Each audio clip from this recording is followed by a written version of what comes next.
بسم اللہ الرحمن الرحیم۔ السلام علیکم ورحمۃ اللہ وبرکاتہ۔ حضرت ابو ذر رضی اللہ تعالی عنہ سے روایت ہے کہ رسول اللہ صلی اللہ علیہ وآلہ وسلم نے ارشاد فرمایا، یقیناً وہ شخص کامیاب ہو گیا جس نے اپنے دل کو ایمان کے لیے خاص کر لیا اور اپنے دل کو کفر و شرک سے پاک کر لیا، اپنی زبان کو سچا رکھا، اپنے نفس کو مطمئن بنایا کہ اس اللہ کی یاد سے اور اس کی مرضیات پر چلنے سے اطمینان ملتا ہے، اپنی طبیعت کو درست رکھا کہ وہ برائی کی طرف نہ چلتی ہو، اپنے کان کو حق سننے والا بنایا اور اپنی آنکھ کو ایمان کی نگاہ سے دیکھنے والا بنایا۔ حضرت جابر بن عبداللہ رضی اللہ تعالی عنہما سے روایت ہے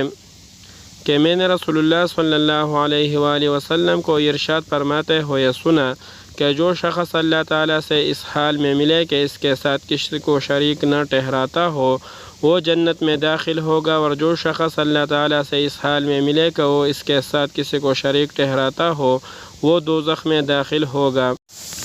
ویڈیو کو لائک، کمنٹ اور شیئر ضرور کیجیے اور چینل کو سبسکرائب کیجیے۔ شکریہ۔